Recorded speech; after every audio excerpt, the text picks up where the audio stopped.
ताजमहल समेत तमाम पर्यटन स्थलों के बंद होने और रेल व उड़ानें सुचारू रूप से न होने के कारण पर्यटन कारोबार भी पूरी तरह से ठप पड़ा नजर आ रहा है।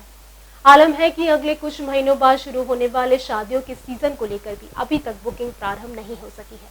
होटल व्यवसायियों का मानना है प्रशासन की ओर से 30 से 50 लोगों की अनुमति है। ऐसे में लोग होटल या बैंकेट हॉल के बजाय अपने निजी स्थानों पर ही विवाह को प्राथमिकता दे रहे हैं। ताजमहल, लाल किला समेत आगरा के तमाम स्मारक 31 अगस्त तक के लिए बंद कर दिए गए हैं। पिछले 5 महीनों से लगातार चली आ रही इस बंदी ने पर्यटन कमर तोड़ कर रख दी है। तो वहीं न ही रेल यातायात पूरी तरह से सुचारू हो पाया है, वहीं अंतर्राष्ट्रीय उड़ानों पर भी पूरी तरह से प्रतिबंध लगा हुआ है। काम कारोबार की गति भी चरम तक नहीं आ पा रही है, जिसके चलते व्यापारिक पर्यटन भी पूरी तरह से ठप ही बना हुआ है। होटल कारोबारियों को कुछ उम्मीद 3 महीने बाद शुरू होने वाले सालक सीजन की थी, लेकिन केवल 30 से 50 लोगों की कार्यक्रम में अनुमति के चलते होटल और मैरिज होम को ये बुकिंग भी नहीं मिल पा रही। जिन होटलों में 500 से लेकर 2000 लोगों तक के कार्यक्रम के लिए व्यवस्था थी, ऐसे होटल को 50 लोगों के लिए देना ना ही होटल वालों के बजट में फिट हो पा रहा है, ना ही लेने वालों को कोई फायदा। Hotel and restaurant owners association के अध्यक्ष रमेश वाधवा व सचिव अवनी शिरोमणि का कहना है कि आमतौर पर इन दिनों में शादी समारोह के लिए लगातार बुकिंग आना शुरू हो जाता था, लेकिन इस बार ये बुकिंग नहीं हो रही। तीसरा जो है कि जिस प्रकार से देवठान प्रारंभ होते ही ब्याह शादियों की इंक्वायरीज़ के लिए काफ़ी लोग अप्रोच करते थे। मंथ ऑफ अप्रैल, मई, जून, जुलाई, अगस्त में जो है कई इंक्वायरीज आ जाती थी। आज की डेट में किसी प्रकार की कोई इंक्वायरीज़ वगैरह कोई इंक्वायरीज़ नहीं आ रही है कि जो इससे कि टूरिस्ट को थोड़ा, होटलों को थोड़ा बहुत फ़ायदा पहुंच सके, क्योंकि उसमें भी रिस्ट्रिक्शंस लगा रखा है कि 25 आदमियों से ज़्यादा जो है आप गैदरिंग नहीं कर सकते हैं। तो जो बाहर से भी जो ब्याह शादी करने के लिए आते हैं या लोकल भी आ रहे हैं, तो वो इस प्रकार से उनके अंदर एक दहशत सी है कि 25 आदमी से ज़्यादा हो जाएंगे तो हम ब्याह शादी कैसे कर पाएंगे। तो ये भी एक होटल जगत के लिए बहुत बड़ा सेटबैक है। मैं Avni Shiromani, hotel and restaurant owners association का जनरल सेक्रेटरी, आगरा के प्रशासन से और मुख्यमंत्री महोदय से के पास आपके माध्यम से एक बात पहुंचाना चाहता हूं। मैं पर्यटन व्यवसाय से जुड़ा हुआ हूं और गत माह 4-5 माह से हमारा व्यवसाय पूर्णतः बंद है। इस व्यवसाय में काफ़ी लोग जुड़े हुए हैं। अभी लॉकडाउन खुल जाने के बाद भी 5 डे वीक हो गया है, लेकिन पर्यटन व्यवसायियों के पास कोई भी फ़ायदा इसका नहीं मिल रहा है। मेरा मानना था अगर प्रशासन इसी बीच कड़ी में ताजमहल और पर्यटन स्थलों को खोल दे तो जो व्यवसायी आगरा होके गुजर रहे हैं तो वो आगरा ताजमहल भी देख सकें, पर्यटन भी का आनंद भी उठा सकें और मानसिक रूप से कुछ सही भी रहें।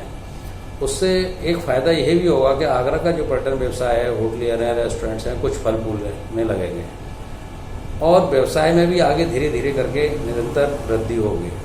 उससे पर्यटन में जो जुड़े हुए लोग हैं उनकी आय का साधन भी बनेगा और गवर्नमेंट को रेवेन्यू भी प्राप्त होने लगेगा। इसी कड़ी में एक बात और मैं कहना चाहता हूँ, आने वाला वक्त जो है, जो होटल व्यवसाय के लिए काफ़ी अच्छा होता था, आने वाले समय जो कि शादियों का होता था, नवंबर दिसंबर सालक होते थे, इस वर्ष वो भी कुछ नहीं, जो पीछे था वहाँ कुछ नहीं मिला और आगे भी मिलता हुआ नहीं दिख रहा है। तो मेरा मानना था कुछ प्रशासन से या सरकार से ऐसी कोई गाइडलाइंस आगे के लिए हमें मिल जाएं, जिससे कि हम आगे के आने वाले कस्टमर्स हैं जो आगे इंक्वायरी कर रहे हैं वो भी अपनी कुछ प्लान कर सकें और हम भी कुछ उनको प्लान दे सकें। तो उस गाइडलाइन के तहत कुछ व्यवसाय जो घरेलू व्यवसाय है वो मिले, क्योंकि पर्यटक व्यवसाय तो हमें मिलने की उम्मीद आगे नवंबर दिसंबर तक नहीं लग रही है, क्योंकि इसी निगाह को देखते हुए जो पर्यटन के लोग जुड़े हुए हैं वो आज भुखमरी की कगार पर हैं। तो मेरा मानना है कोई ध्यान दे प्रशासन व शासन, जिससे कि यह व्यवसाय भी कुछ आगे खुलने की उम्मीद दिखे और कुछ अर्निंग का साधन बन सके। धन्यवाद। वहीं होटल व्यवसायी विपिन कुमार सोलंकी व पुनीत अरोड़ा का कहना है कि बुकिंग 50 लोगों से अधिक की नहीं है, जिसके चलते होटल के हॉल दे पाना काफी महंगा पड़ रहा है। वहीं बिजली का बिल, साफ सफाई, स्टाफ का खर्चा भी नहीं निकल पा रहा। ऐसे में हॉल दे पाना नामुमकिन ही हो रहा है। इस समय तो आप बुकिंग की बात करें तो मीलों दूर तक के भी कोई दिखाई नहीं देता है। क्योंकि अगर कोई बंदा दूर से आ भी रहा हो तो इतने होटल, इतने बैंकेट हॉल, इतने गेस्ट हाउस हैं कि वो ये चाहते हैं कि आप हमारे यहाँ फ्री में शादी करके चले जाएं, क्योंकि उनके यहाँ इस समय ऐसी स्थितियाँ हैं कि वो सोचते हैं कि चलो कोई तो इंसान जैसा कोई बंदा उनके होटल में होगा। मतलब कहने का मेरा मतलब ये है कि ये हालात हैं कि जहाँ 5-6 महीने से कोई बंदा नहीं रुका, आज वो लगता है भूता बंगला बन चुका है।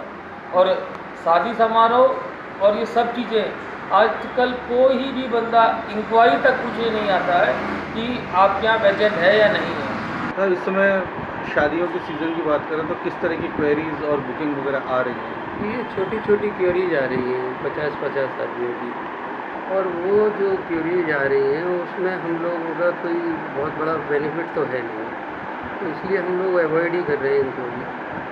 और ये सोचते हैं कि कोरोना का ये काल है, ये ख़त्म हो जाए तो फिर जो जैसे बुकिंग पहले आ रही थी वैसे हम लोग उसको बुकिंग करें। पर्यटन व्यवसायी मानते हैं कि जब तक ताजमहल व अन्य पर्यटन स्थल आम जनता के लिए शुरू नहीं किए जाते और पर्यटकों की आवाजाही सुचारू नहीं हो पाती, होटल को सही तरह से संचालित कर पाना मुश्किल है। जब होटल व रेस्टोरेंट बंद पड़े रहेंगे तो केवल हॉल के सहारे होटल का संचालन कर पाना मुमकिन नहीं हो पाएगा। लिहाजा जब तक पर्यटन कारोबार पटरी पर नहीं आ पाता, शादी विवाह कार्यक्रम भी आसानी से नहीं किए जा सकते। अगर ताजमहल नहीं खुल रहा है तो बैंकेट का भी बिजनेस पूरी तरह प्रभावित रहेगा, और रेस्टोरेंट वगैरह तो बिल्कुल बंद ही है। तो ताजमहल की वजह से ही चलते थे, बैंकेट्स का आधा काम तो ताजमहल की वजह से ही होता था। आधे खर्चे वो मेंटेन करता था, आधे खर्चे बैंकेट के लिए शादी विवाह जो रेगुलर आते थे वो मेंटेन करते थे। नहीं आ रही इस समय? आ नहीं रही है। आने का सबसे बड़ा रीज़न तो यही है कि 50 मेंबर में एक रिस्ट्रिक्शन लगा रखा है कि 50 से ऊपर मेंबर नहीं होंगे। तो लोकल लोग बंदा ये सोचता ही है कि यार 50 को ही करना है तो मैं 30 को कर लूँ और घर में ही कर लूँ, या बराबर में कहीं गार्डन छोटा होगा, अपने हाउस गार्डन होता है, हम वहाँ कर सकते हैं, मंदिर में कर सकते हैं, गुरुद्वारे में कर सकते हैं। तो बहरहाल कोई बंदा ऐसा नहीं है जो हमें पूछने आ रहा हो कि आपके यहाँ वैकेंट है या आपको अवेलेबिलिटी आपके यहाँ है, रिजेक्ट की नहीं है, कोई ऐसा नहीं आ रहा है। गौरतलब है कि आगरा में भले ही सैकड़ों की संख्या में होटल व मैरिज होम हो, लेकिन इनके खर्चे भी कम नहीं हैं, जिसके चलते छोटे छोटे आयोजनों को यहाँ कर पाना संभव नहीं हो पाता। ज्यादातर होटल व मैरिज होम के हॉल बड़े बजट के आधार पर बने हुए हैं, लिहाजा कम लोगों के कार्यक्रम यहाँ करना काफी महंगा सौदा साबित हो रहा है।